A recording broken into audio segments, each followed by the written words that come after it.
Hello दोस्तों, exam आसान के इस नए वीडियो में आपका स्वागत है। आज हम भारत यूके मुक्त व्यापार समझौता टॉपिक डिस्कस करेंगे। भारत यूके मुक्त व्यापार समझौता 2025 नौकरियों, निर्यात और समृद्धि के लिए ऐतिहासिक समझौता। यह समझौता भारत और यूके के बीच व्यापारिक संबंधों को नई ऊंचाई देगा। यह दोनों देशों की लोकतांत्रिक और नवाचार समर्थित अर्थव्यवस्थाएं मिलकर एक नए युग की शुरुआत करेंगी। समझौते की पृष्ठभूमि, राजनयिक प्रयास और साझा दृष्टिकोण। मुख्य बिंदु, नवंबर 2024 में प्रधानमंत्री नरेंद्र मोदी और यूके के प्रधानमंत्री की G20 सम्मेलन में मुलाकात हुई थी। फरवरी 2025 में द्विपक्षीय वार्ताओं में दोनों देशों के बीच तेजी आई।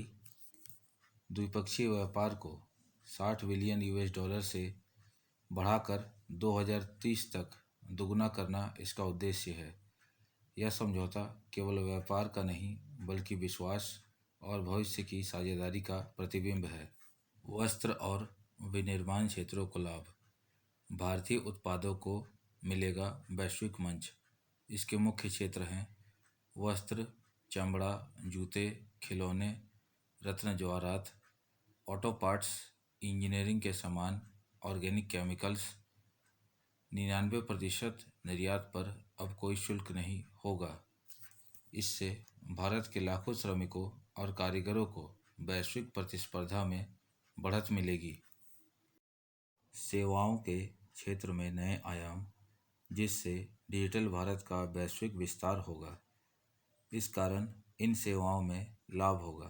IT, वित्तीय सेवाएं, आर्किटेक्चर, टेलीकॉम, शिक्षा और पेशेवर सेवाओं में यूके से अत्याधुनिक प्रतिबद्धताएं। डिजिटल रूप से प्रदत्त सेवाओं के लिए व्यापक अवसर होंगे, जिससे भारत का युवा अब वैश्विक सेवा क्षेत्र में नेतृत्व करेगा। पेशेवरों के लिए वैश्विक गतिशीलता होगी, जिससे प्रतिभा का निर्यात सरल और लाभकारी होगा।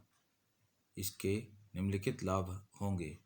पेशेवरों, योग प्रशिक्षकों, शेफ, इंजीनियरों के लिए आसान वीज़ा उपलब्ध होगा। 3 वर्ष तक सामाजिक सुरक्षा अंशदान से छूट मिलेगी। परिवार के सदस्यों को भी काम करने का अधिकार मिलेगा। यह छूट भारतीय सेवा प्रदाताओं के लिए आर्थिक दृष्टि से बेहद लाभकारी सिद्ध होगी। निष्कर्ष और दृष्टिकोण। FTA भारत के आर्थिक भविष्य की नींव। यह समझौता अब तक का सबसे व्यापक और संतुलित व्यापार समझौता है। यह विकसित भारत 2047 की दिशा में एक बड़ा कदम है।